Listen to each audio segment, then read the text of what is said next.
the car garages will tell you they have a 100-point check to convince you that the service is the best. And there's alternative vehicle like a garbage truck. Usually this fleet of vehicles is shared and with different drivers every day. They will also need to do this for military trucks as well. So this is one of our solutions. In most garages will not have a system. They may just give you an accounting invoice to say that, hey, how much I paid you for. So what?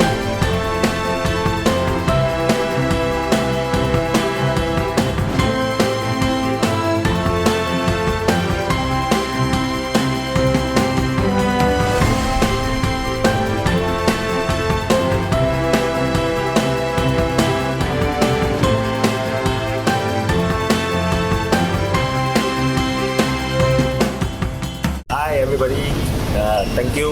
We had a wonderful trip in Taiwan in the last 10 days.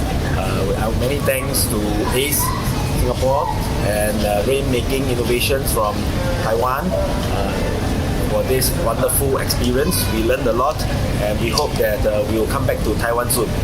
Thank you.